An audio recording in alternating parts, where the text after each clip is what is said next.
Welcome. Thank you all for coming. I'm Chic Lotz, and I love glazes. And so I'm going to be teaching you how to use them well and to their full advantage. And I want to encourage you to explore and experiment more with your glazes and push your directions with glazes. This is my assistant Flo over here, and she is extraordinary, helpful person. I like to start by talking about, you know, when you're pouring and dipping glazes, you get a lot of runs and sticks to the kiln. So I am very precise with my students that if you're going to be doing a lot of work with glazes, you want a good beveled edge on the edge of your pieces. Whether it's a flat bottom or whether it's a footed bottom, you're going to want a really good beveled edge. And the deeper the bevel, the better. The reason you want to bevel the edge is so when it's sitting on the table and that part's unglazed, you don't see that it's unglazed because it's slanted under. So that's why you want to bevel. And I'll pass this around if people want to kind of look at the beveled bottom. On the beveled bottom, you want to bevel, let me borrow that for a second. You want to bevel inside the foot too, because you're going to wax that or clean that off too. So you want to clean both bevels and the flat part. Okay? Some people like to just make a very deep foot, and that way you don't have to worry about the glaze coming down so close. Let your clay body show through. So that's another option. But you know, we want to keep those glazes up off the shelves. Always you have clean hands. I wear gloves. I didn't wear gloves for years, and then I started to realize, you know, every time I put my hands in there, I'm absorbing chemicals through my skin, and I'll glaze for, you know, hours at a time. So I was thinking, so now I always wear gloves. It's your choice on that. Make sure you always wipe the inside and dust them either with a damp sponge is what I do. One thing you want to do is stir your glazes really well. If you don't, you get this. And I teach my students, even if you stirred this glaze 2 minutes ago, stir it again right before you dip. Make it a habit that every time you reach into the glaze bucket, you stir first. Because even 2 minutes later, the glazes are starting to settle out, and then you start getting this blotchiness. So, another thing I wanted to show you about is if you have a crack, I use what we call Miracle Patch. And Miracle Patch, we did give you the recipe in the notes. Miracle Patch is dried scraps from trimming or just any kind of dried scraps, say a cup of those, and then a cup of shredded newspaper. So you're going to be making paper clay basically. And then I use Lana Wilson's Magic Water as the water component of this. And we gave you the recipe in the notes for that. So when you patch it, you can just put some patch on and kind of really try to get it into the crack, all edges, inside, outside, on the bottom. You can kind of wipe away where the crack isn't, and you can glaze right over this. You don't have to re-biscuit. If I see a piece that's cracked, before it goes in the bisque, I will use the Miracle Patch on it first, then put it through the bisque. Sometimes you'll get it back and it will have a smaller crack there, and just repatch it. And then you can glaze right over it. You don't have to re-bisque that. Another thing I like to show you, because sometimes when you're waxing your bottoms, you'll get wax where you don't want it by accident. And so you want to get a metal tool that has this flat edge on it, and I scrape that really hard with that tool, and then sandpaper it with sandpaper, and that will take care of it. That's if you have a little spot. If you accidentally get a whole bunch of wax on here, just re-bisque it, and that'll get rid of it. So, and sometimes you'll dip a piece in a glaze, and then the glaze will have one little spot, and you go, oh, there's wax there. Just get your metal tool. It's always metal tool, sand it, and that'll get rid of it, and then you can put the glaze right over it. Okay, so those are some little tips about that part. Another thing, since I'm a glaze person, I'm really adamant that on your food surfaces you have food safe glazes. And so you really want to, the only true way to test for food safe is to send them off to a lab to get kind of a basic idea. Here's one where I put a lemon slice on here, let it sit overnight for 24 hours, and when I took the lemon away, the green was gone, it was now on the lemon. Okay, and that's how I got into glaze chemistry. I had a bowl that was fired in a cone 10 glaze, and it was green. I ate half my salad, and I put it in the fridge, and later I went back and finished my salad, and when I got to the bottom of the bowl, the green was gone. And I was like, okay, I am learning glaze chemistry next. Because I want to sell food safe dishes, so I'm kind of a stickler about that. What else can I tell you? Oh, about stirring your glazes. I teach my students you want to stir vigorously both ways. No wimpy stirring like this. You want to be pretty vigorous. And I like to scrape along the bottom, make sure there's nothing sticking on my stick. I like these in particular because I leave them in the bucket. I have a teaching studio and we're using the glazes all the time. And I don't want to have to be washing the sticks all the time. So we just leave them in there. We keep the cup on the end of the stick at the end. So not so much cleanup. We hang them on the edge here like this when, we're working. Also, you can turn the lid over and stick it on the lid, the cup and the stick. I like to stack them. They're on rollers. And in my studio, I have all my, they're on rollers. First layer is my chemicals are under the glaze buckets. So they're in buckets also under the glazes. And then these are stacked too high and they're nice table length for height for dipping. So it's a nice way to set up your glazing studio. So, but I mix my glazes, some of you may not. Let's see, what else? That's everything there. Oh, I wanted to show you about the hydrometer. So, you know, how thick your glazes are is really important. Is that a PCP pipe? That's a PCP pipe, yeah. Is that the question? Yeah. So, the thickness of your glazes really affect how they're going to turn out. You probably have experienced that. So I saw this on Ceramics Art Daily, where you make your own hydrometer. So this is just BBs in here. We gave you the instructions for how to make one of these. This is just a thing you get at the store for your, travel shampoo. And I put 125 BBs in here. There's no significance to 125. You could put 150, doesn't matter. And every time before I use it, I just tap it. So I want the BBs to be kind of level, otherwise bob kind of slanty. So I just tap it a little bit, and then I just slide it into the glaze and let it stop. And then I pull it out, and I see, oh, that's around 4, or a little bit after 4. So I know this glaze on the lid. When this glaze comes out of the kiln at a really good, just the way I like it, I write that number on the lid. And then that's the number I'm always trying to get to. They usually get thicker because they dry out. And so if this is a 6, when I put this in here, I know I need to add water until it's a 4. So thicker will be a lower number and thinner will be a higher number.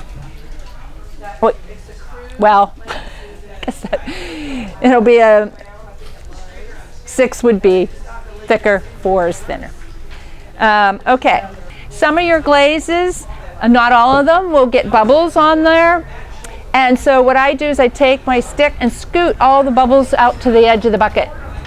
And that way when you dip, you don't get so many bubbles on there. If you do get bubbles on your pieces, you do want to go and smooth them out. Certain types of glazes will make the bubbles. They're more the high alkaline glazes, which you might not know what that means, but it's in my glaze chemistry class, I teach you all about that kind of thing. So, you rub them when it's dry or wet? You rub them when they're dry. Well, right, fairly after I dip them. They're not wet, but don't wait until it's totally dry. In fact, I might, if I see one, I'll go ahead and do it. And you want to kind of smear the glaze around that bubble back in. Okay? Let's see, anything else? Oh, I also keep a separate bucket where I wash everything, my tools, my sponges, everything goes in a separate glaze bucket. I like to be kind to the environment, and I don't put the chemicals, the glaze chemicals, down the sink.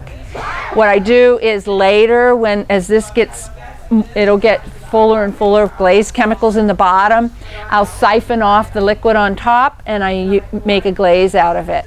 So I'll usually test fire the glaze first, see what color it is, and then you can add things to it to make it better.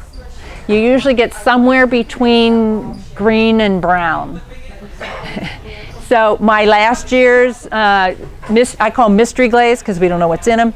Last year's mystery glaze was a beautiful olive green. I didn't have to do anything to it. It's not particularly food safe, but you can use it on the outsides of pieces. You can use it on the insides of jars. So sometimes the mystery glaze is gorgeous all by itself. Sometimes I have to add things to it to make it a usable glaze. So I figure, you know, we got all those glaze materials, use them up, be kind to the environment, don't put them down the sink. So that's something that we work with in the glaze chemistry class. Oh, another thing is when I'm glazing, it's my favorite thing, I wear a towel, because I'm always looking for one, and I dip one end in water so it's wet and one end that's dry, so I can have them with me at all times.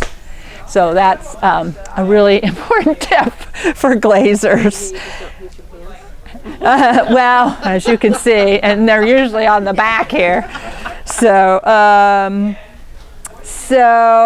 let's see.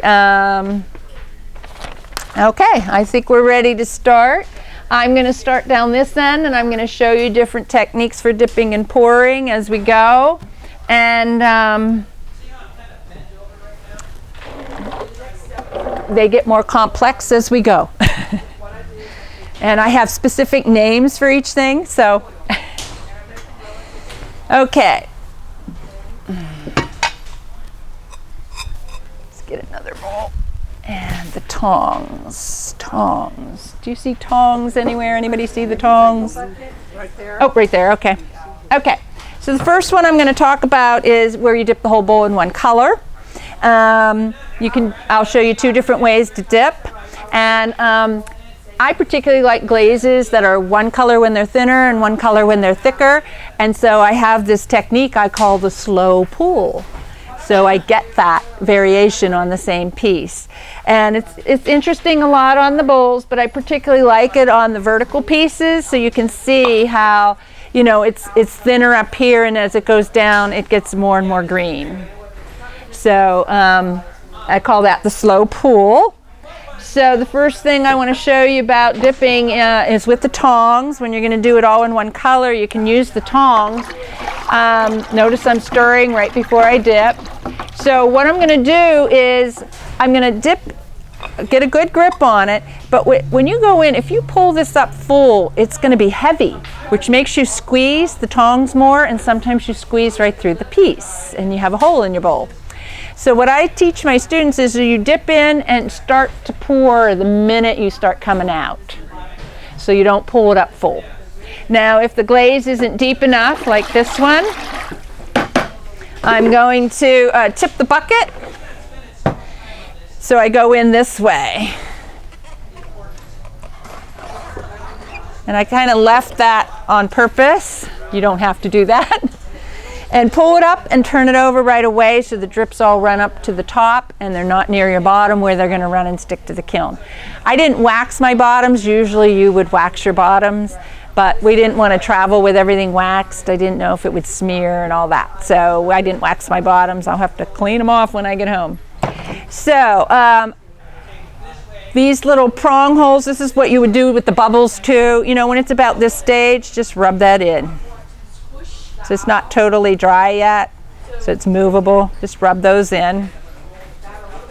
And then I prefer to pour when I miss a spot like that rather than paint with a brush. Somehow when I paint with a brush, it always kind of looks different and smeary. So I find I have a better result if I pour. And you'll want to get really good at pouring because it's a really handy skill to have. So I'm going to show you how I just pour. and just right where I need it. That's it. I'll pour the back right where I need it. Okay? So it gets to be a handy skill. I did miss one teeny little spot. Okay. So that's with the tongs. Now I'm going to show you, sometimes you can't use the tongs because the piece is maybe too big or too heavy or too wide for your bucket, or I'll show you in a wider bucket later. So I do what I call forked fingers. So notice that my fingers are not gripping under like that. I'm trying to hold this in as little place as possible. So this is forked fingers. They're pressing towards each other. I'm going to just swoop down through, and I'm going to remind myself right now to do a slow pull. So I'm just going to come out real slow if I want this variation in the color. If I wanted a solid color, then I would just swoop through. I start with the waxed bottom near me, and I swoop through, up, out, and dump. Hold it till it sets. So this is what it looks like. And I'm going to remember to do a slow pull. You got to tell yourself that a million times. Okay, so I'm going down in. I'm tipping in the far end, swooping down in, and now I'm just going to do a slow pull coming out. You can even let it puddle in there and hold it for a second. And then you'll have just a tiny little fingerprints to fix up. And a lot of times when I go in here to hold it, I spread my fingers because the middle sometimes is wetter. So I'm just going to touch that up with a brush. And I don't paint, I dab. When I paint, they always kind of make strokes and thick and thin spots.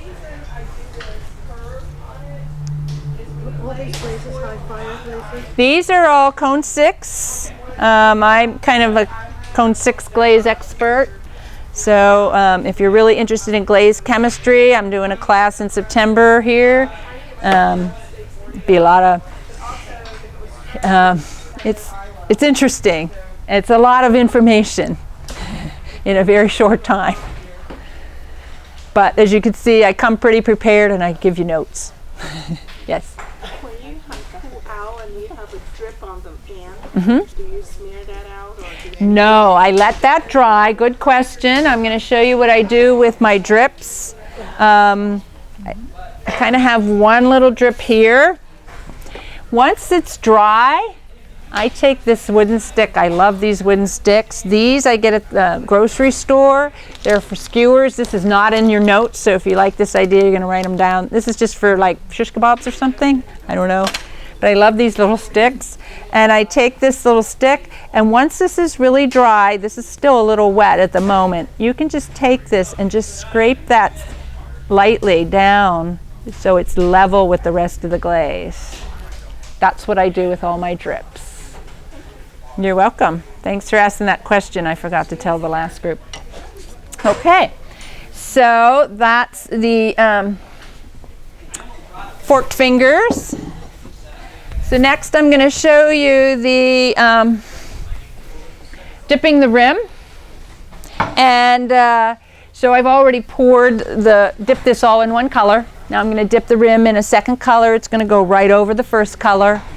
And a lot of times when you dip your rim and you go to pull it out, it had suction in there, and so it makes this big splash up in there. So I'm going to show you how not to get that.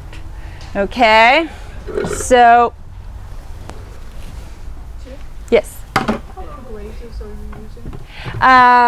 This one's floating green, navy blue, red rust, Chic's blue green. Okay. And then I have a titanium. So I'm just going to put it in a shallower bucket so you can see it better for rolling the rim. It's an important skill to have. Okay, so, oh, wait, I want it in a different color. No, that'll be fine, whatever. Okay, so I'm going to take this and I put one finger on each edge, Again, try not to really curl in there and grip it all up. Thumbs on the wax. And I'm going to go in, and I'm going to not go in level. I'm going to go in and roll that rim around like that. Then you don't get the air bubble in there. But it will also give you kind of not a level ring. If you want a level ring, after you roll the rim, go down in and let it level. And when you go to break the seal, don't just go like this. Pop, slowly bring up one side and let some air in there. And then you'll stay level. So watch it. Here we go. I'm going to let her get the camera ready. This is probably something they want on the camera. So, I call this roll the rim.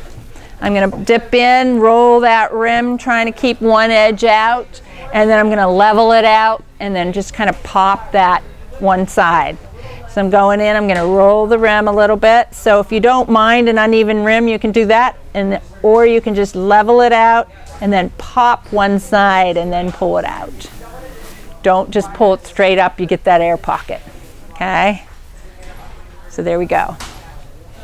And again, your fingerprints, you're just gonna dab. Oh, and always dab. It takes 2 coats with a brush to equal 1 dip. So let that dry, let that dab dry a little bit. Don't dab it, it's too wet right now. If I dab that again, it's too wet.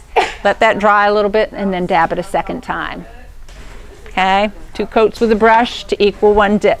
I'm going to show you about, on the last bowl, I dipped the glaze over the original glaze, the rim colors over, so that you get a combo overlapping.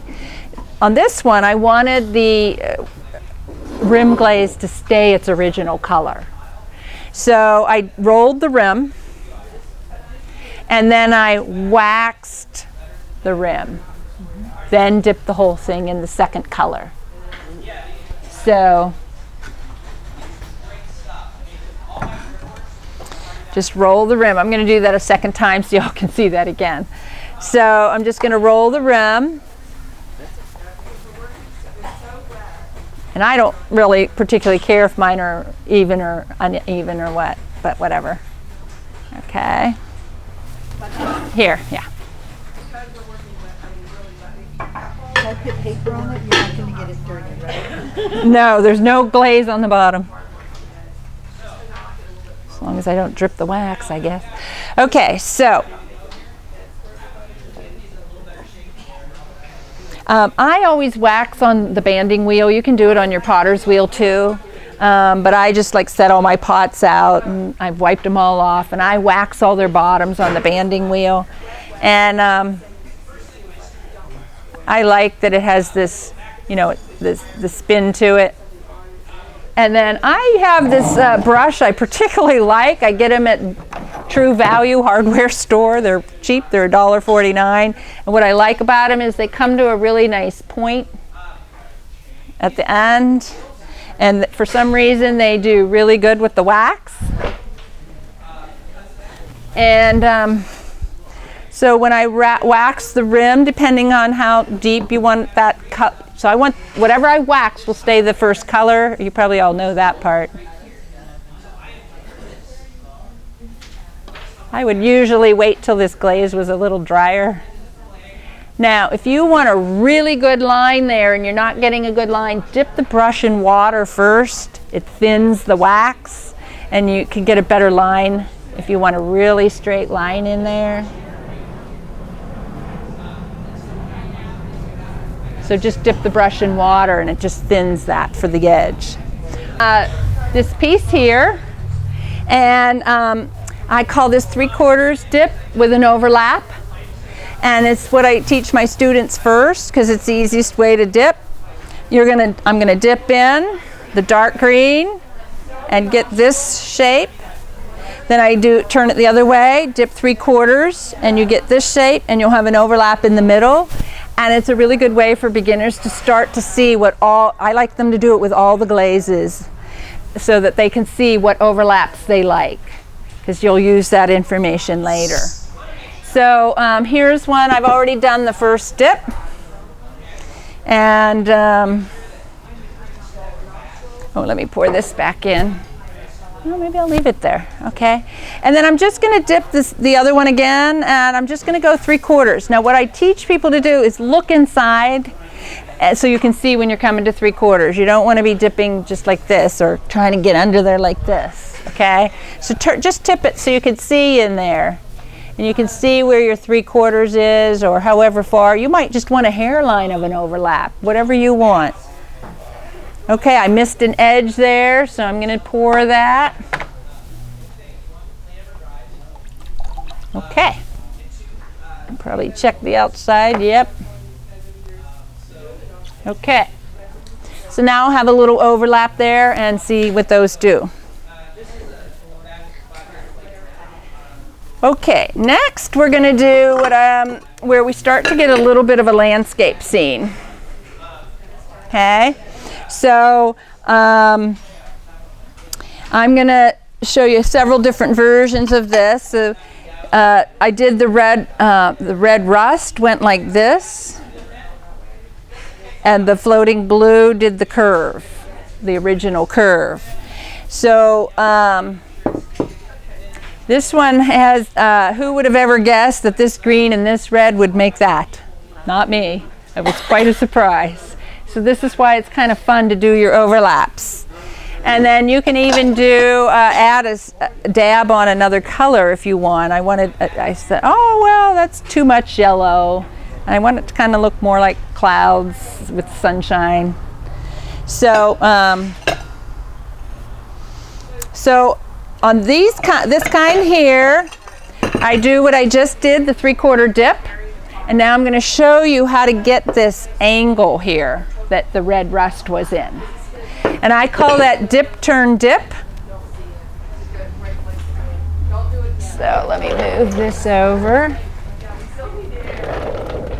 Okay, for the dip, turn, dip, I'm going to... That's a third color? No, this is just one color so far. I'm going to go in. Oops. I'm going to go in. Pull it up a little bit, turn it, and dip again. And you'll get this V, or this wave. And you can, with practice, you can get the V right in the middle, or you can get it off to the left or off to the right, and it starts to give you a little bit of a landscape. So this is what it looks like. So I'm going to go dip, turn, dip. Comes out like that. So you can see I'm going to have these overlaps, and they kind of look like mountains, the beginning of mountains or little hills. So now, so that's dip, turn, dip. Now I'm going to show you on this one, we're going to do 2 dip, turn, dips. And you get this little hourglass shape in the middle. And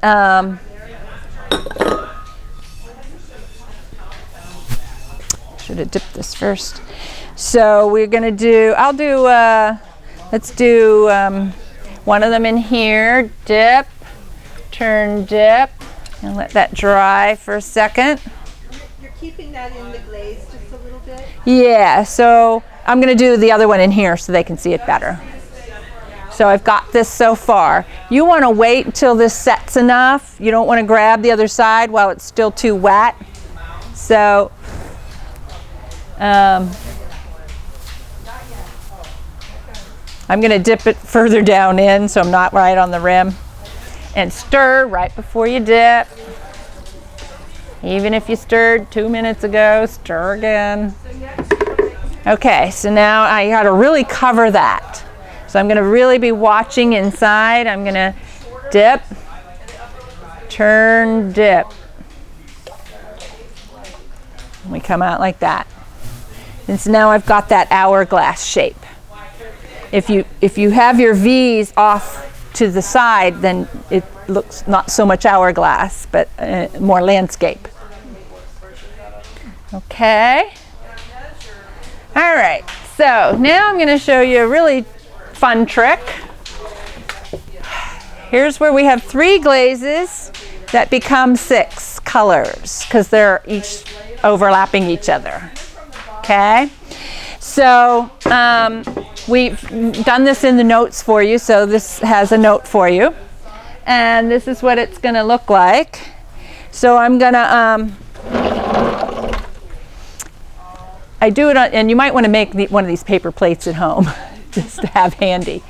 I'm going to hold it at 12. My hold number 1 is at 12 o'clock, and I'm going to dip halfway up. So the red to the red. Now I'm going to hold at number 2, which is actually 4 o'clock, and I'm going to dip halfway up to the yellow. Okay, then I'm going to hold at number 3, the blue, and I'm going to dip halfway up. So you're going to end up with this pie-shaped thing. And here's another version of it. I did on a bowl, and it just came out of the kiln. I was surprised. I didn't really realize that they would run where the overlaps are. So you can keep that in mind as if you go from plate to bowl. So what I do when I actually do it, I write the numbers right on the piece. You can write on your pieces in pencil, lightly of course, and that will disappear. So I did number 1 was this line. In the last group I dipped number 2, so I held it here and dipped number 2. So now I need to dip that, so I'm going to hold over here, which I believe is 8 o'clock. I'm going to hold at 8 o'clock and dip here. So, pardon? Doesn't matter what colors you use. I don't know. I'm so confused. I'm probably going to have to wash all these off. All the way on the back. Let's do this one because he's not one of these colors. Now, this is also a little trick you're going to learn. These buckets narrow down as they go. And so this doesn't quite fit in there. So one thing you can do is I'm going to squeeze the bucket while I dip. So now this is pretty shallow. I may even have to tip the bucket some, but I'm going to give it a try. So I'm going to squeeze while I dip. This is crazy. Okay. So. Inner thigh muscle exercise. Nope, didn't make it. Okay. Now, one of the things I can do is I can pour this. Oh, there we go. So this is the potter's tricks. I'm going to pour that line. Okay. Now I have this little triangle in the middle. And what's cool, you can paint another color in there. So sometimes that's really neat when you end up with this little spare triangle in the middle. So there you have it. Okay. All right, next one. So now I'm going to dip the whole piece in one color, the navy blue. I'm going to start to show you a little more about pouring. And I thought, well, while we're at it, I might as well do a little waxing. And so oh, where's my little, oh, my fish. So I don't draw particularly well, so I like to have little stencils. So I traced around here. Whatever I wax stayed navy blue. And then I went in and I scraped away the navy blue down to naked clay again. And I knew that this glaze in particular, when it's on naked clay, turns yellow. And when it's on over another color, it turns white. So if you want a third color in there, the color of this second glaze by itself, just scrape away. So you put the stencil on. And I traced around it with pencil first. You can even write on top of glaze lightly with pencil. So I traced this around with a pencil, then I waxed whatever I wanted to stay navy blue. Then I scraped away what I wanted to go down to naked clay. And then I poured the second color. So I just did some pouring. Pouring is a skill you want to get good at. It's a very handy skill to have. And so, you can even pour from both sides. Let's pour this here. And the more you pour, the less scared you get. So, and you can start to direct it. You can even roll it around in there. There's all kinds of things you can do with your pouring. Okay, I missed that spot. I'm going to go back and get it. I could roll that around and make that thicker. And then you want to pour your back.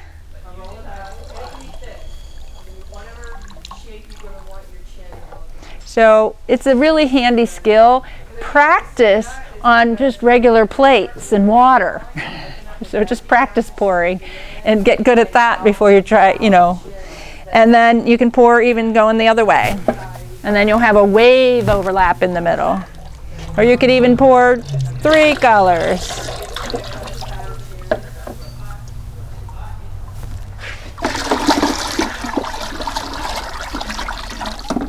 So, you know, it's just a handy skill to have.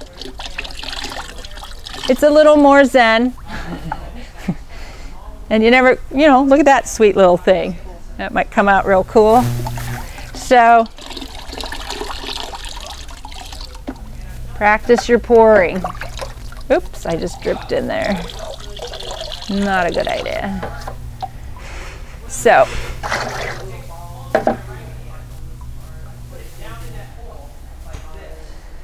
okay, you can either dip or pour both ends in the same color and pour down the middle a second color. And so you get this kind of result. So I poured both ends in Chic's blue green and I poured floating green down the middle. Nope, floating blue down the middle. So the wiggle is the Where they overlapped. this and this are the Yes. 2 pours of the same color? No, this is Chic's blue green, this is floating blue, and this is where they overlapped Got it. when I poured down the middle. So both these streaks here are the overlap. Okay, so that's, and the same idea, only instead of having the same color on each end, I put a different color on each end. And now I've got a landscape happening. So sometimes I like this, sometimes I like this. So here I just did the navy blue. The navy blue came like this, what? Right there. And the Chic's blue green, I did the dip, turn, dip, so I got my little V there. And then I poured floating blue down the middle. And so this is the overlap of these two, and this is the overlap of these two. That's why you want to always know what your overlaps do. Kind of makes it handy. And here's another one that I did in a bowl. Same thing, 2 different colors on each end, poured one in the navy blue down the middle. And we discovered, that's when I discovered you get all this kind of more running because of the verticalness of it. So it's a little different on a bowl than on a plate. And sometimes that's really cool too. So I've poured one here where I have floating green down here, and I did the dip, turn, dip. And I did the navy blue here, and again I did a dip, turn, dip. But I tried to make them not both in the middle. And now I'm gonna just pour down the middle. Where's my stir stick? So I'm just gonna pour down the middle. Now when you're pouring down the middle, you have a little bit more zen to it, because we really don't know what's gonna happen.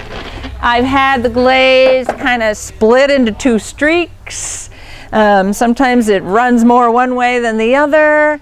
You never quite know what's going to happen, so you want to be willing to move the plate around actually to get it going where you want it to go. And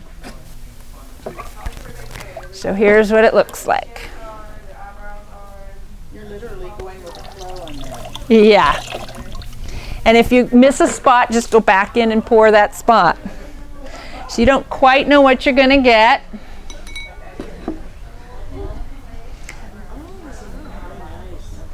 Okay. Yeah, but they're not in the same order. The red rust is in the middle. Oh, okay. So the red rust on the On this plate is in the middle, right, and on that one it's on on the bottom. Yeah. what's on the top? Navy blue. Okay. So that's pour down the middle. That gives you a 3-color landscape. And then I thought, well, can I push that further and make a 4-color landscape? So I did. So you just need to leave a little bit more, bigger spot here in the middle, and you want to pour, I'm going to kind of pour one here and try to pour one here, and they're even going to run into each other. So let me show you on here. The floating green actually went here and here. So I did a dip, turn, dip. You can see that right there. So, and then the navy blue went like this here. So this is where the other color overlapped it. And then I poured a Chino glaze through there, and this is the Chino, and this is where it's over the green. And then I poured a red rust through here, and this is where it's over the navy blue, and a little bit of it split and ran over there over the Chino. So you never quite know where the flow is going to go, but it came out really nice. This is number 10. And I actually went in because I knew the red rust was up here, and I wanted to see what it would do on the floating green. And I actually went in with a brush and added the red rust here for a little variation. So I thought that was really came out nice. So here we go. So I want the red rust on this half of the naked clay. So stir before you dip. Always just make that a habit. Stir before you dip. Okay. All right, here we go. And just pour a little bit, and you can even kind of turn the plate. See that? So the Chino is going to do something different. We're not quite sure what yet. And it will also make another overlap where these two overlap. So now I'm going to do the Chino glaze in here.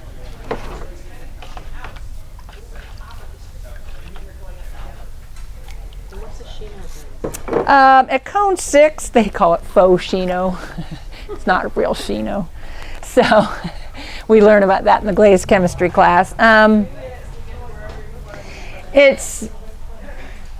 This is it at its finest. It's kind of our most gas-fired looking thing because it gets oranger where it's thinner and oatmeal-y where it's thicker.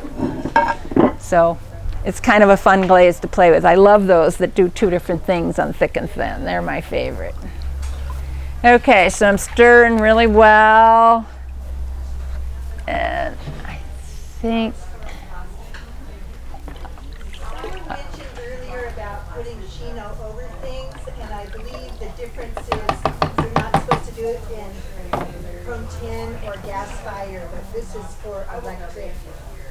oh yeah, and it's a faux Chino. Yeah, I guess the regular Chino sometimes repels other glazes or does funky things because it's so much alumina. It's an overabundance of alumina and soda. Okay, so where'd the plate go? Here it is. Okay, so now I'm going to pour the Chino, and this is a little harder because it's such a little bucket.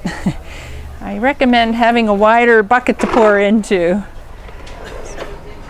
So we might end up spilling it. Okay, so actually, I don't feel comfortable. Let's move this one. Put this here. Do you want to have this for overspill? There we go. Okay. This is my overspill method. Okay, so now I'm going to pour that middle here. And we'll see where it goes. So notice that I start by pouring very little at first. Then I can decide if I want to add more to that or direct it somewhere. And I'm going to roll that on back up till I clean. Come on there. There we go. There we go. Okay. So. Have you tried to match the back sides? Oh, good point. Yeah. Sometimes I'll just pour one of the two colors down there. But you could pour about all of them if you want. A lot of times I'll pour half.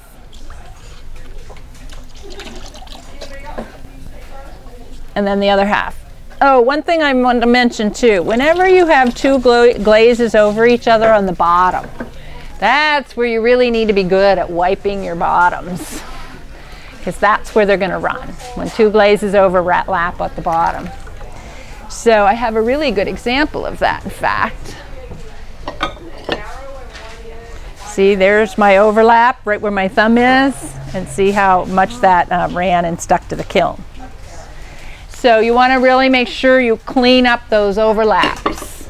So if you're doing that number 7 with the clock dipping, make sure you really clean well. So I'm going to show you quite a bit. I really like straight lines where my glaze ends. And I've learned that if I wipe back and forth, I get a really straight line. So you can just take, I love these squares. You get these in the grocery store, these little cellulose, this little square edge. And just wipe back and forth, back and forth, back and forth. See how I get a really straight line there. So even if you have waxed, oh yeah, sorry.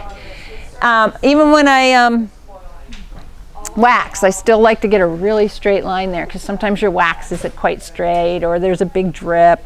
And then where this is overlapping, like it's overlapping right here and right here, I'll actually take a sponge and kind of thin that down a little bit right on here to make that so it's not so thick for running.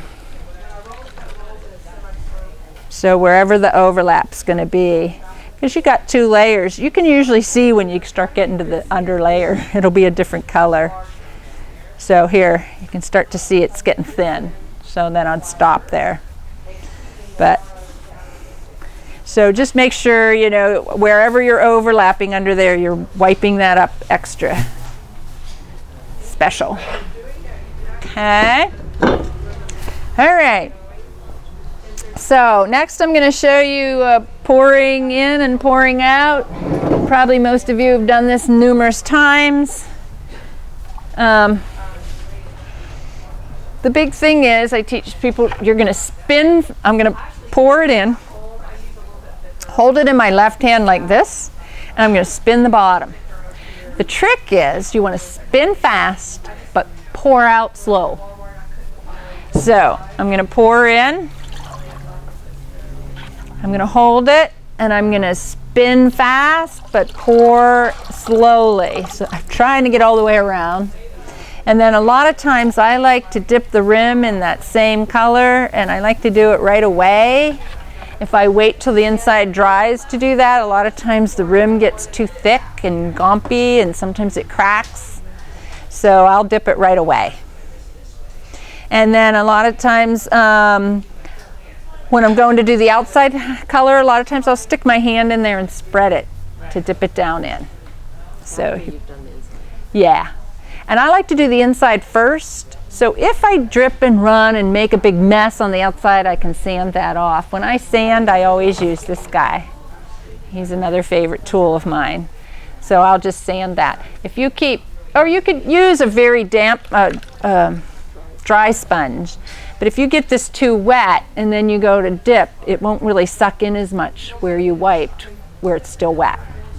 So you can either sand or use a dry sponge or a damp sponge. So there's that. Be sure to write in your notes now, spin fast, Yeah. pour slow, because I didn't write those exact words on the notes you'll get later. So that's spin fast and pour slow when you're doing the inside. Oh, I wanted to show you one more thing. When you're doing a mug, where'd my mug go? Here it is.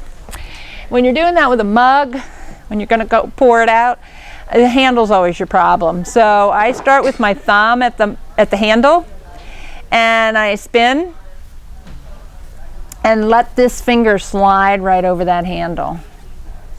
So you're just kind of going like that. So a lot of people go like this, and then you get the glaze is doing boop, boop, boop, boop. So just spin the bottom. And when I teach students, I have them practice with water first. Just practice spinning fast. Okay, so I'm going to move this back out of the way. Okay, so now we're going to do what I call naked rim. So sometimes I want the rim, instead of having the rim color over the original color, I want a naked rim so that this glaze color is its own color, and then it overlaps in here. So this is red rust up to here, and then this is floating green here. So the floating green ran quite a bit on the red rust. So, this floating green is one of those ones that's thinner is one wheat and thicker is green. So, I'm going to show you how to make a naked rim. Okay, so naked rim looks like this.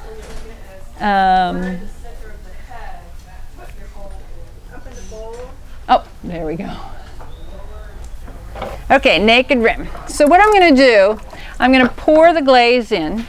I'm going to just swirl it like this, and I'm going to pour out in one spot and swipe that really quick with a sponge, because I don't want to get that rim real wet. So I'm going to have my sponge, always have it really handy and ready to go. Well, that's not very clean. Let's get a clean one. Okay, so I'm going to pour this in. I'm going to swirl, and then I'm going to dump and swipe. So I call this swirl and swipe for a naked rim.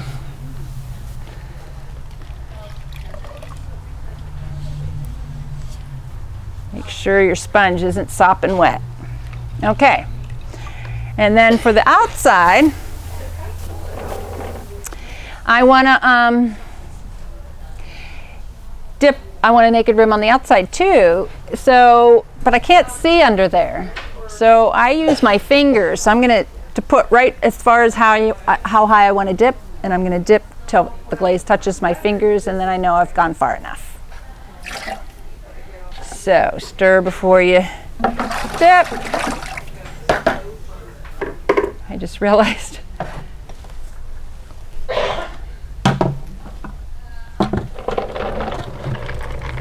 I'm going to dip in here because the other one's too shallow now.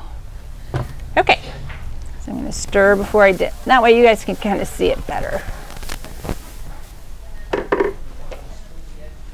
Okay, here we go. So I'm going to dip till my fingers feel the glaze.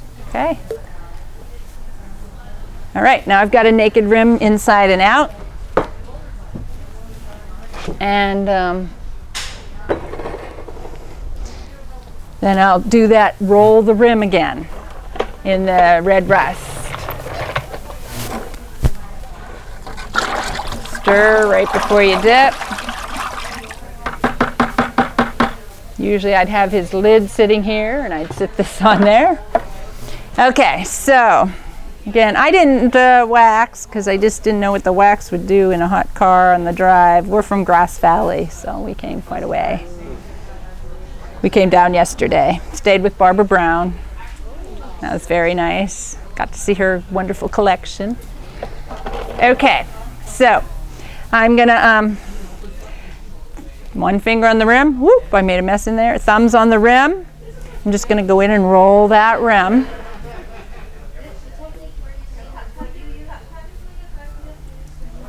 And you can go however low in you want. If you want a lot of overlap, just go a little deeper. Okay, I missed a few spots. So, You don't want to pour that. So what I'm going to do is I'm going to paint with a brush. 2 coats with a brush equals 1 dip. And I'm going to do the dabs rather than strokes.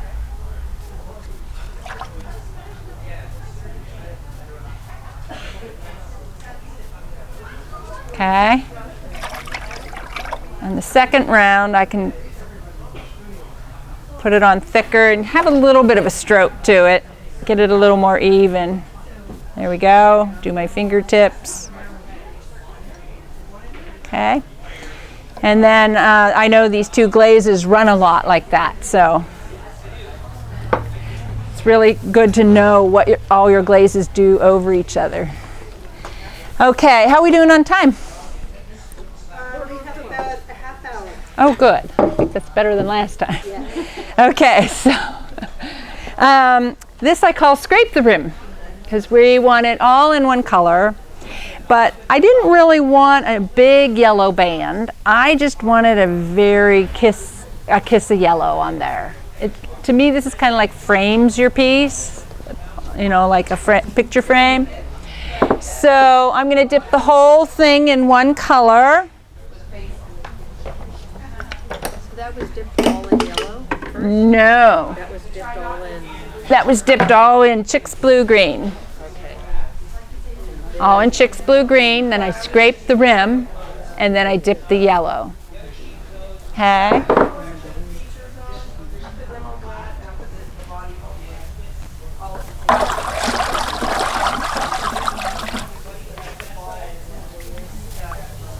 Okay, so I'm going to dip the whole thing, so all in one color, so I'm just going to use the tongs. Remember, when you use the tongs, I'm going to pour as soon as I start to pull it out. Oh, I used the wrong stick in there. Usually I have each one with its lid, and then I put the stick right on the lid and the cup on the lid. But I usually work on a table. I don't usually work on the floor. But I was afraid if I worked on the table, you wouldn't be able to see anything of what I'm doing. So I wanted to put it down lower. So this one's shallow, so I'm going to dip it in. I even have, nope, I didn't get all the way, so it wasn't deep enough. So I'll have to pour that side.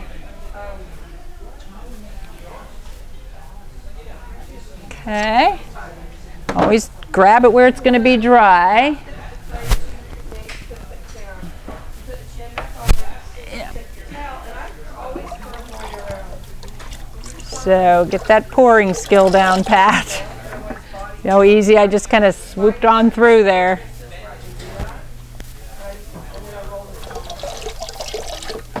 I know it looks easy when I do it, and it is easy with practice. Okay, so then I want to scrape the rim. And you can do it one of 2 ways. I love my little wooden stick. And when I scrape the rim, I always either scrape it into a bucket here. So I don't want to get clay dust, glaze dust everywhere. So I'll scrape it into my recycle bucket. And we learned earlier today, it's better to scrape them right away. I had done one already, and then I went to scrape the rim. And it was all dry, and you can't scrape them when they're dry. You can only scrape them when they're wet. And then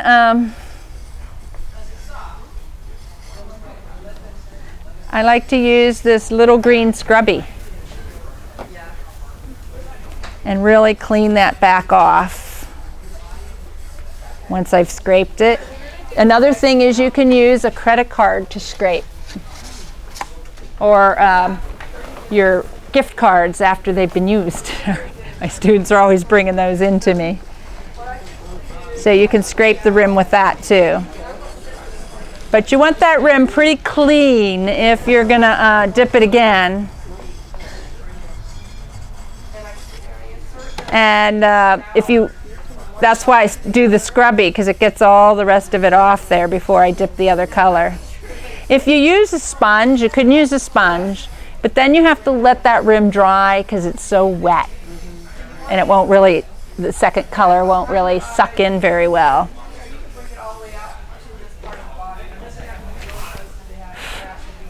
Okay.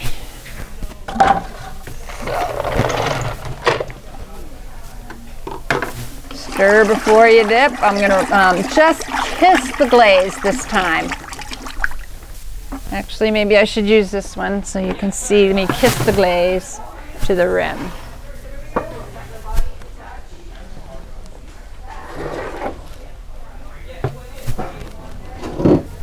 We tried using paper bowls and plates, so I wouldn't have all this glaze stuff that's not quite right, but didn't work. Okay, here we go. So I'm just going to kiss the glaze to the rim. So I just want that little bit of color. If you want more overlap, just go a little further in, but you're going to get that suction again. I find if I just kiss it, I don't get the suction. So. That technique is not on the handout. Oh, it's not? The kiss. The kiss. Well, I didn't call it that. Okay. So that's this one here. Kiss the rim in yellow. So I scraped the rim, kissed it in yellow. So that's just as your chick, the drips The Chick's blue green. That's just what the Chick's blue green does when it drips down the side. Well, you know how I like one glaze over another, like, this is where Chick's blue green is thinner and this is where it's thicker. So after I dipped it, I dipped it in Chick's blue green, and I took some Chick's blue green and kind of dabbed another second coat of it. And it ran. That's one of the reasons we like Chick's blue green, because it really runs like that. And I was surprised that it made a yellow on the texture. Right. And that's what made me think, oh, I want yellow rim on that. So I just dipped it in Chick's blue green, kind of dabbed on a second coat up here, and then scraped the rim and did the yellow. Okay. So then we have this one, which is a similar idea, but I've added another color to the mix. So this is floating blue to here, okay, where I do the naked rim. I left the naked rim on the inside too. That's this naked rim part. And then I dipped the grape this way. So now grape was over the whole thing. So that's what I have here for my sample. So I have the floating blue down here, and I've got the grape on the rim, and then I scraped the rim with the credit card or the stick. So, and then now I can just dip it in the titanium, because my titanium glaze turns yellow where there's no glaze under it, and it goes white where it's kind of on top of something else and runs, so you only keep it on the top half. So I'll just dip this quickly in the titanium. Alrighty, titanium. But this time I'm gonna cover the grape and get into the floating blue. So I'm gonna dip it down in a little deeper. So I'm gonna do that roll the rim thing, so I don't get the suction going on. One thing I forgot to mention earlier, if you have your own studio, I like to tape the glaze recipes right to the bucket. That when I go to mix, it's real handy.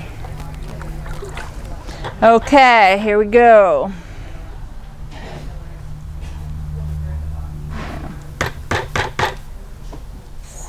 This side. Okay, here we go. I'm going to dip a little deeper now, but not more than halfway, because this one runs. So I'm going to roll the rim again, just going in deeper. Covering the grape. Let's see, when I did the grape, I did get a splash from suction. So that's this one here. Will it be yellow? That rim will be yellow because I scraped it. And you'll still see the grape? And the grape will show through. It's not an actual yellow glaze. No, but the titanium. Yeah, so this is titanium on naked clay, and this is the titanium over the grape and over the blue. Yeah, and I use it pretty thin. It's very thin. Oh, I forgot to mention when we were talking about thickness of glaze. I used to, before I had the hydrometer, I always checked the thickness of my glaze with my finger. Some of you have probably heard that. But that one's pretty darn thin because of the way I use it. If I really wanted it to be yellow, well, actually it's yellow when it's thinner and white when it's thicker. So this one's really pretty thin. So I used to check all my thicknesses with my finger dipping. But my students have a trouble doing that because they haven't been using them for 40 years, so they like the hydrometer. Okay, now we're going to talk about what do I do. I have a tall vase and my glaze isn't very deep. What am I going to do?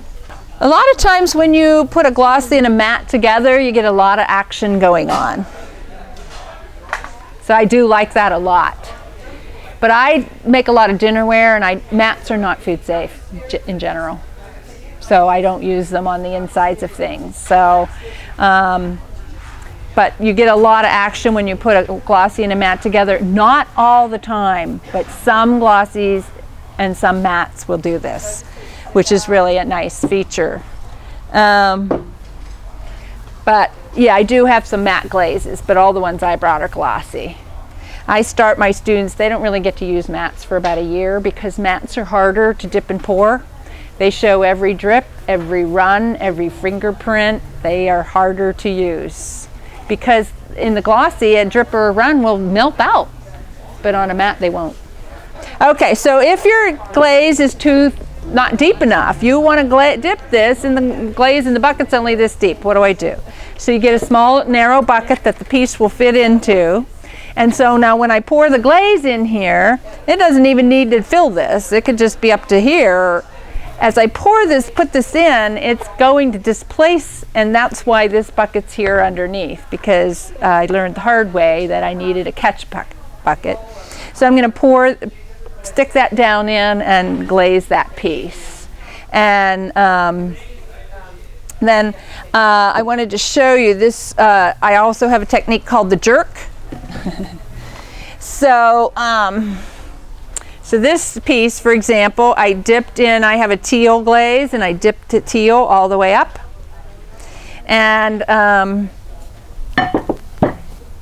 all the way up the piece. Then I poured Chic's blue green inside. I spun it out, dipped it all the way down in, about halfway. And when I pulled it out, I do the jerk.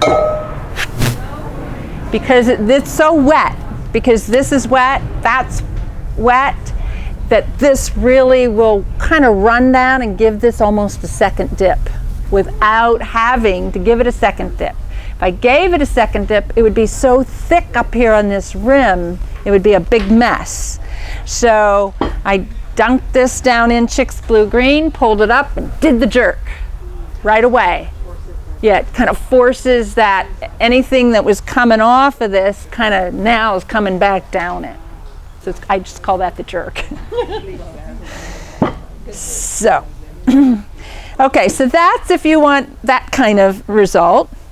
Then if you want this kind of result on your tall piece, or any piece, a lot of sculptors might like something like this, tall skinny thing.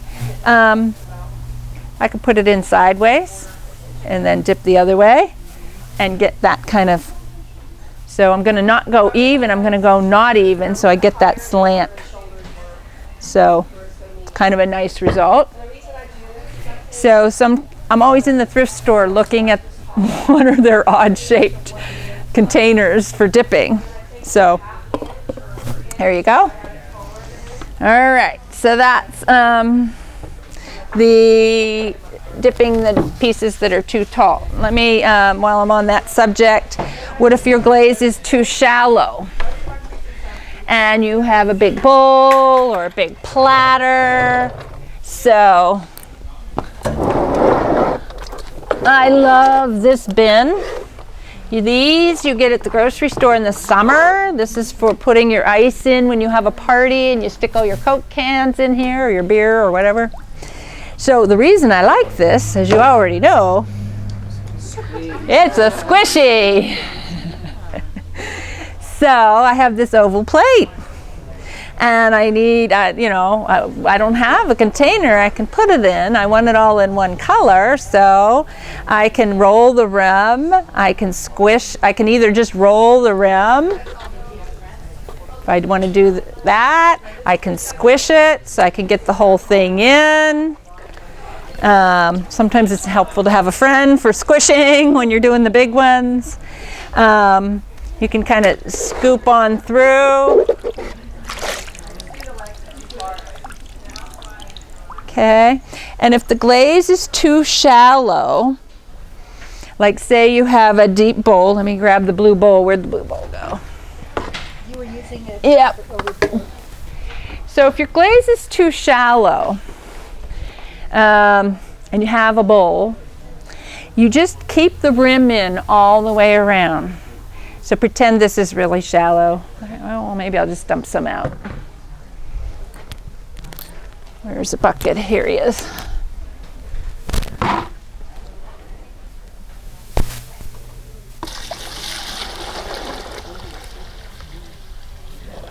All right, here's what we got. That's all we got. I need to dip this bowl. Too shallow. Keep the rim in. Rim, rim, rim, rim, rim. At the end, scoop it in and pour it out the other side. Handy skill. Takes practice, but practice with your plastic bowl for a while. Just keep the rim in all the way around and then scoop some up at the end and pour it all the way through. Okay? Next, we're going to talk about waxing. So, for starters, this is just wax right on the clay body. This is a terracotta. I draw my little dog with my pencil, wax my little dog, wax all my patterns, dip it in a white glaze, and this was the result. Where you all know wherever it's waxed, there's no clay. But you can, there's no glaze. You can also, so what I did on this one is I took a fine brush, I don't know where he went, it's a 0020, and I waxed with my brush all these little lines because I wanted to use lots of different colors, and you don't want the colors to run into each other, so the wax is mainly keeping them from running into each other. Now on this one I had a buff clay, so my lines are buff because I used a clear wax. They now have colored waxes, so you can get black wax, dark green, blue. You can get different colors of wax and it will leave black. So if I used this, now I would have a black line here. So I waxed all my lines, painted in all my glazes, 2 coats with the brush equals 1 dip. And then I waxed over this whole scene. Waxed over the whole thing and then dipped this through a glaze. And that's how I did this piece. So that's kind of a fun thing to do. Right after you dip this, if your wax isn't, you want to let the wax really dry, like for a couple of hours. And then when you dip it through, I always have a sponge handy or my Q-tips, because you're gonna get little dots of wax, glaze on your wax, and if you don't want that, you're gonna get in there and get them off. And so I found the Q-tips to be a very handy tool for that. So then I want to talk about this piece. So this I dipped in the brown, and I knew that my white glaze on the brown does this speckly thing, which I liked. So I made a stencil, and you can actually draw right on top of your glaze with a pencil, nice and light. I made a stencil. This isn't it. I lost it on the way here somehow. So she quickly made another one, but you can see there's a little bit of space between the lines here, the cuts. So I could lay this on here and just trace around this with my pencil. And then I go back in and I wax with my little skinny brush. And I waxed all, whatever I wanted to stay brown, I waxed all this. And then I went back with a bigger brush and I just painted the white, 2 coats with a brush, over in between the wax. So that let me have this pattern. So after I did this, I thought, well, that's really cool. What else could I do? So I said, wonder if I scraped out in the middle of that design and would I get another color? So on this one, I dipped it in white. I waxed all my little white lines. And then I took my needle and I scraped another streak in the middle. And then I took the blue and I painted in between my wax lines. So here's my wax line. Here's the blue where it's still over the white. Here's the blue where it was scraped naked. Does that make sense to everybody? So this was scraped out, and I can show you that here. Can you see on this piece where some places are waxed and some places are scraped down to the naked clay? And then I dipped this in, so this was navy blue, and I dipped it in the lavender. So wherever you scrape will go whatever color, the lavender, whatever I scraped went lavender. What I didn't scrape went this speckly color, and whatever I waxed stayed navy. Does that make sense? So that's how I did that. And I knew in advance from my overlapping practice that the navy and the lavender would do this speckly thing. So I used that to my advantage on this piece. So, and the Q-tips were particularly helpful when I dipped this. You know, when there was lavender on my waxed areas, I could just get in there and really get the lavender off my wax spot. Sometimes you'll just get little driplets here and there. I wanted to show you a couple other wax things. This one, they weren't such a great examples yet, but this is kind of what I call wax. So you can see I waxed where the branches are. I scraped where the trunk was. And then I dabbed. So this is kind of wax and scrape and dab.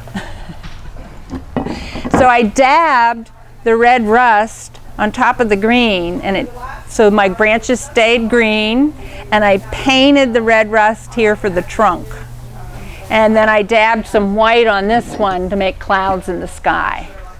So I'm sure you all can imagine just dipping in dabbing. So that's what I would love to encourage people to do, is like combine things. Waxing and scraping and dabbing and pouring and overlapping. On this one here, the first time I did it, I was like, well, I want his belly and his wing to be a different color than the rest of the bird, but I really don't like to paint my glazes. So I decided to pour, so I drew it all on here in pencil on my bisque piece. I poured the floating green right here. And then I waxed this, and I scraped the floating green back away from here. Now if you're going to be scraping a lot, do wear a mask, because it's going to make a lot of glaze dust right in the air, right near your nose. So wear a mask when you're scraping a lot. And so I waxed this, and I also knew that the red rust and floating green make a brown. So I left I just painted floating green on there, and then I dipped the whole thing in red rust. And I was surprised. I didn't know that floating green and red rust would make that line. That was really a nice addition. So you're always finding surprises, as you all well know. So you can see here's a little bit more demonstration of those trees. So I scraped down to naked clay where it's dark brown. And how did you get the pyramids on that piece? Same thing. So I dipped the piece in, so I did this in gray, dipped this part in gray. I scraped what's white, and I waxed what I wanted to stay gray. So I dipped in gray, waxed what I wanted gray, scraped what I wanted white, and where I left the gray naked with no wax on it, the white went over that. So this is the gray, this is the mixture of the gray and the white, and that's the white. Is that all making sense? So you dipped it in gray first, then scraped and then dipped it in white. And I waxed what I wanted to stay gray. Okay, a couple of quick things. This one here, I've been playing with squirting my glazes on. So I could show you that real quick. You want to get the glaze down in there, but when you go on, it starts coming out right away. So I got to hold this level. So I just kind of put it on. You don't hardly squeeze at all because of the, oh wow, we're stuck. Okay, that's why these are in here. So if you're going to squirt, it's nice to clean them out when you're done because they get gummed up. And notice I put little red flags on there. Okay, and oh, if a lot of the bottles come with these, if you're missing, if this goes missing, that's why I put the red flag on it. If you go missing, you can use, this is a guitar wire, and I believe it's the G string. So, a little different use there. So you can just, oh, I squirted too hard at first, but you can learn to kind of draw with your squirt bottle. And you barely, because it's already upside down and wanting to come out, you hardly squirt at all. It's a matter of actually controlling the squirt. And then do this right away. Don't let this dry out or you'll never get it out. Okay, a couple other quickies. If you're doing it, you want a knob on your piece, a little different color. This one isn't a different color, but, and you know, you can never see under there how far to go, and you just want the knob, you don't want the lid this color. Put it in a little something, and that so you can kind of see under there how deep you want to go. So just put it in a little can. And handles, like say you wanted your handle a different color too. You could do the same thing where you pour some glaze in here, and then you're just going to dip the handle so you can see. If you're in a bucket, you're not going to be able to see. So pour it in a little thing where you can get eye level with it. Okay, this is a handy little trick here. Teapots. A lot of times I messed up my teapots because the liquid goes in there. So finally I discovered that I could use a cork. And now I can glaze the inside one color and the outside another color, and the liquid never goes inside. I've had teapots that get two coats of glaze in there and get gummed up, and then they don't work because they melted together. So I did that with the corks. Yeah. Then before you fire it, you take the cork out. Good point, good point. Somebody in last class asked that same question. Here's another example of the bucket, squish bucket. I love this oval bucket. You can find these in lots of, Kmart and places. The same bucket as everywhere in our town. And I like it because sometimes you have a spout and a handle. And you can also squish this really a lot. It's a very squishy one for getting your handle and so find these great shapes. So one other little thing I played around with, I had read about it, but I had never done it till a couple of days ago. I put the little dog stencil on there, and you need to keep them down. So I put little pieces of kiln pieces on there. And then you put dried glaze in here, and you can sprinkle. Oh, so those are just weights that you put on. Yeah, they're just weights to hold the dog down. And then you can take that all off and have your stencil. But I thought, you know, it might be fun just to sprinkle glaze, you know, on other pieces. So I haven't really played with this much, but thought it was a great technique. Wanted to talk a little bit about the crawling glazes. Here's a piece, my favorite crawl glaze piece, and you can see on this one, when you paint these, the crawl will follow the way you paint it. So the way it cracks and crawls will follow however your strip is. Okay, so here's just painting with oxides on top of a white glaze. So any other questions? I think our time is up. How are we doing? Did you get some tips to take home? Oh, good, good. And just to let you know, I'm doing a glaze chemistry class here in September through OVCAG. I didn't say it right. And my card's over there if you want to contact me or you have questions. I have some pieces for sale if you want. Feel free to photograph anything you want. Thank you all so much. I hope you enjoyed the show.